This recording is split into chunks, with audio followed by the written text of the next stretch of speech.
नमस्कार। स्वागत है आपका राजनीति के इस अखाड़े में।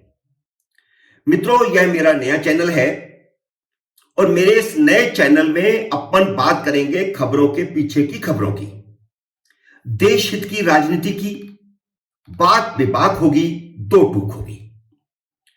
तो मेरा आपसे आग्रह है कि पहले कृपया मेरे इस चैनल को सब्सक्राइब करके अपना आशीर्वाद दें। मित्रों, आज हम बात करेंगे प्रधानमंत्री नरेंद्र मोदी के एक ही दिन में चारों दक्षिण राज्यों के दौरे की। क्या है इसका मतलब? सच तो यह है कि प्रधानमंत्री नरेंद्र मोदी ने उत्तरी भारत को विजय करने के बाद दक्षिण का रुख कर लिया है। 8 अप्रैल को वह तमिलनाडु और तेलंगाना में थे, हैदराबाद में थे। तो हैदराबाद का मतलब है इस समय वह आंध्र प्रदेश और तेलंगाना दोनों की राजधानी है।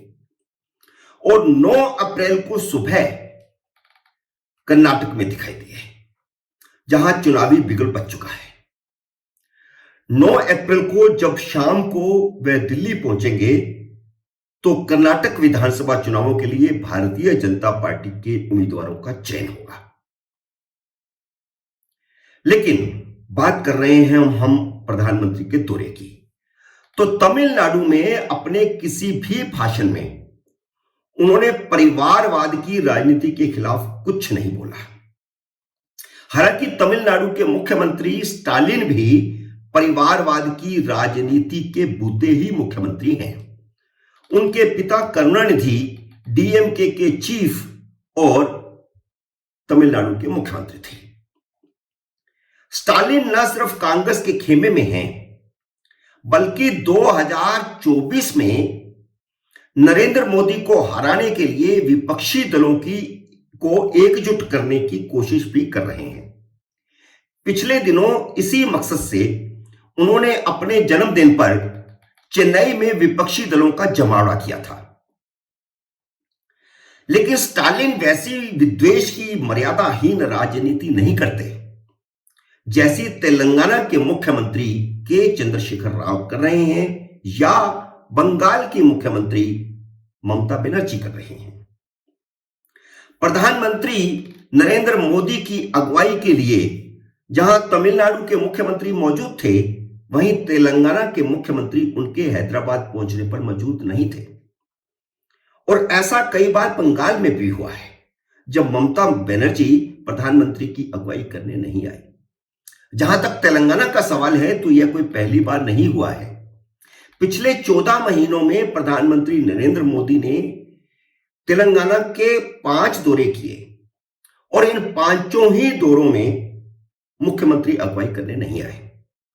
वैसे प्रोटोकॉल यह कहता है कि प्रधानमंत्री या राष्ट्रपति अगर किसी राज्य का दौरा करते हैं तो मुख्यमंत्री और राज्यपाल को उनकी अगुवाई करने आना चाहिए। हालांकि प्रधानमंत्री उन्हीं के राज्य में कई केंद्रीय योजनाओं का उद्घाटन करने और आधारशिला रखने आए थे। कई परियोजनाओं का उद्घाटन किया, कई परियोजनाओं की आधारशिला रखी। जैसे सिकंदराबाद से तिरुपति तक भारत की सबसे आधुनिक और तेज रफ्तार वाली वंदे भारत ट्रेन को हरी झंडी दिखाई। जैसे एम्स की आधारशिला रखी। इस मौके पर नरेंद्र मोदी ने अपने भाषण में जहां हैदराबाद को भाग्य लक्ष्मी मंदिर का शहर कहकर पुकारा, हिंदुओं का एक वर्ग हैदराबाद का नाम बदलकर उसका पुराना नाम भाग्य लक्ष्मी रखने की मांग करता रहा है। मुगलों ने इस शहर का नाम हैदराबाद किया था। तो जिस प्रकार मुगलों की पुरानी विरासत को चेंज किया जा रहा है धीरे धीरे, इतिहास की किताबों में भी मुगलों का जो अध्याय था उसका थोड़ा छोटा कर दिया गया है, हटाया नहीं गया जिस प्रकार की अफवाहें फैलाई जा रही हैं। वो उसी तरह हैदराबाद के लोग उम्मीद करते हैं, कम से कम हिंदू उम्मीद करते हैं कि हैदराबाद का नाम बदल करके भाग्य लक्ष्मी नगर किया जाए। तो नरेंद्र मोदी के भाग्य लक्ष्मी कहने से हिंदुओं के मन में आशा की एक किरण पैदा हुई है। और इसका चुनावी फायदा पूरे तेलंगाना में हो सकता है। लेकिन मोदी के भाषण का सबसे बड़ा प्रहार रहा तेलंगाना के मुख्यमंत्री के चंद्रशेखर राव की परिवारवाद की राजनीति पर, भाई भतीजावाद की राजनीति पर और भ्रष्टाचार की राजनीति पर। प्रधानमंत्री ने साफ साफ कहा कि ये तीनों मुद्दे आपस में जुड़े हुए हैं, परिवारवाद की राजनीति, भ्रष्टाचार की राजनीति, भाई भतीजावाद की राजनीति। और ये तीनों ही मुद्दे चंद्रशेखर राव और उनके कुनबे पर फिट बैठते हैं। चंद्रशेखर राव ने अपने बेटे को अपनी ही कैबिनेट में मंत्री बनाया हुआ है और उनकी बेटी कविता पहले लोकसभा की सदस्य थी और अब विधान परिषद की सदस्य है। और ये दोनों ही, उनका बेटा और बेटी, उनकी भारत राष्ट्र समिति, जो पहले तेलंगाना राष्ट्र समिति थी, अब पूरे देश की राजनीति करने के लिए उन्होंने इसका नाम भारत राष्ट्र समिति रखा है और नरेंद्र मोदी का विकल्प बनने की कोशिश कर रहे हैं। तो इस पार्टी के कर्ता धर्ता उनका बेटा और उनकी बेटी है। और चंद्रशेखर राव इन तीनों मुद्दों पर अपनी छवि बना चुके हैं पहले से ही, यानी भाई भतीजावाद, परिवारवाद और भ्रष्टाचार के अनेक मामले हैदराबाद में और पूरे तेलंगाना में चर्चा का विषय बने हुए हैं। और उनकी बेटी कविता अभी दिल्ली के शराब घोटाले में आरोपी हैं। सीबीआई और ईडी उनसे कई बार पूछताछ कर चुकी है। उन पर 100 करोड़ रुपए के लेन देन का आरोप है। इसी साल तेलंगाना विधानसभा के चुनाव हैं और मोदी का टारगेट कर्नाटक के बाद तेलंगाना है। इसलिए मैंने कहा कि भारतीय जनता पार्टी के शीर्ष नेता नरेंद्र मोदी ने दक्षिण का रुख कर लिया है। चुनावों से पहले चंद्रशेखर राव की पार्टी में भगदड़ मचेगी। केरल, तमिलनाडु और आंध्र के बाद अब तेलंगाना की बारी है। भाजपा अपना जन्मदिन कांग्रेस के विकेट गिराकर मना रही है। अब अगली बारी तेलंगाना की भारत राष्ट्र समिति की है। 6 अप्रैल को भाजपा का स्थापना दिवस था। उस दिन केरल के बड़े कांग्रेसी नेता, जो 3 बार केरल के मुख्यमंत्री रहे, भारत के रक्षा मंत्री भी रहे, ए.के. एंटनी, उनके बेटे अनिल एंटनी भाजपा में शामिल हुए। अगले दिन आंध्र प्रदेश के आखिरी कांग्रेसी मुख्यमंत्री किरण कुमार भाजपा में शामिल हुए और उससे अगले दिन भारत के पहले और आखिरी गवर्नर जनरल सी राजगोपालाचारी के पड़पोते के केसवन भारतीय जनता पार्टी में शामिल हुए। कांग्रेसी इन तीनों को विभीषण कह रहे हैं। तो इसी बीच शरद पवार ने राहुल गांधी की लंका में आग लगा दी है। तो कांग्रेस में विभीषण भी लगातार पैदा हो रहे हैं और बाहर से आकर के हनुमान राहुल गांधी की लंका में आग भी लगा रहे हैं। और शरद पवार वही व्यक्ति हैं जिन्होंने विदेशी मूल के मुद्दे पर कांग्रेस छोड़ दी थी। कांग्रेस उन्होंने सोनिया गांधी के कांग्रेस अध्यक्ष बनने पर नहीं छोड़ी थी, बल्कि जब 1999 में लोकसभा चुनाव से पहले जब अटल बिहारी वाजपेयी की एक वोट से सरकार गिरा दी गई थी और सोनिया गांधी प्रधानमंत्री बनना चाहती थी, तब उन्होंने कांग्रेस छोड़ी थी और विदेशी मूल के मुद्दे पर छोड़ी थी। अगर उस समय शरद पवार और मुलायम सिंह विरोध न करते तो सोनिया गांधी प्रधानमंत्री बन जाती और 1999 के मध्यवर्ती चुनाव टल जाते। उस समय कांग्रेसी के.आर. नारायणन राष्ट्रपति थे और वह सोनिया गांधी को शपथ दिलाने की तैयारी कर रहे थे। शरद पवार राजनीति के मजे हुए खिलाड़ी हैं। जिस साल उन्होंने कांग्रेस छोड़ी थी, उसी साल वह कांग्रेस की ही मदद से महाराष्ट्र के मुख्यमंत्री भी बन गए थे। सोनिया गांधी ने ही उनको समर्थन दिया था भाजपा को दूर रखने के लिए। ये सारी राजनीतिक पार्टियों में अपना पांव घुसाए हुए हैं।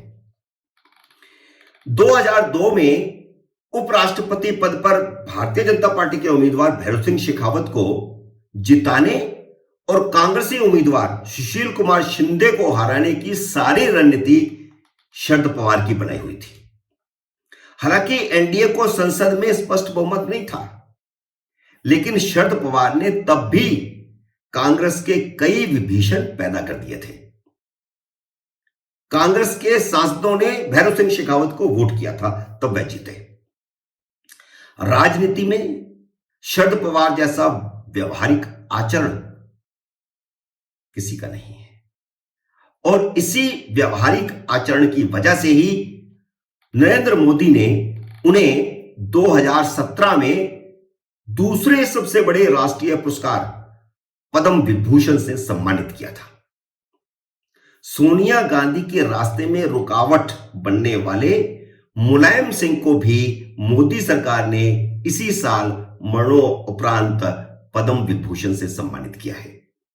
जो पुरस्कार पवार को मिला वही मुलायम सिंह को मिला, और इन दोनों ने सोनिया गांधी के रास्ते में, उनके प्रधानमंत्री बनने के रास्ते में अड़चन पैदा की थी। मुलायम सिंह ने भले ही 1990 में राम भक्तों पर गोलियां चलाई थी, लेकिन आरएसएस ने अपनी राष्ट्रीय कार्यकारिणी की बैठक में उन्हें श्रद्धांजलि दी, क्योंकि उन्हीं मुलायम सिंह ने बाद में सोनिया गांधी को प्रधानमंत्री नहीं बनने दिया था। शरद पवार ने जैसे सोनिया गांधी को प्रधानमंत्री बनने से रोका था, उसी तरह अब राहुल गांधी की लंका में आग लगा दी है। उन्होंने राहुल गांधी के अडानी मुद्दे की सिर्फ हवा ही नहीं निकाली, बल्कि उन्हें राष्ट्र विरोधी बता दिया है। स्वाभाविक है कि कांग्रेस को इतनी मिर्ची नरेंद्र मोदी के 100 हमलों से नहीं लगी होगी जितनी शरद पवार के एक इंटरव्यू से लग गई है। इसका अंदाज इस बात से लगा सकते हैं कि आजकल सोनिया गांधी और राहुल गांधी के अत्यंत करीब माने जाने वाली, बल्कि राहुल गांधी की किचन कैबिनेट की सदस्य अलका लांबा ने शरद पवार को स्वार्थी और गौतम अडानी का दलाल कह दिया है। अलका लांबा के इस ट्वीट से विपक्ष के कुनबे में आग लग गई है, क्योंकि इस ट्वीट में उन्होंने अडानी को लेकर शरद पवार के लिए उसी शब्द का इस्तेमाल किया है जो राहुल गांधी प्रधानमंत्री नरेंद्र मोदी के लिए करते हैं, और वह शब्द है अडानी का मित्र।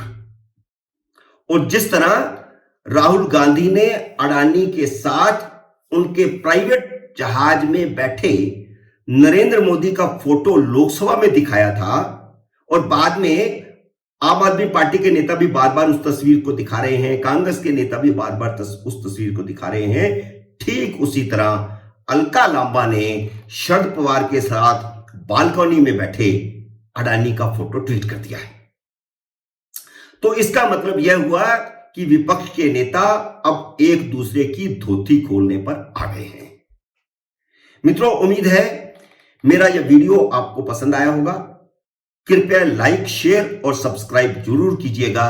मिलते हैं नए वीडियो में, तब तक नमस्कार।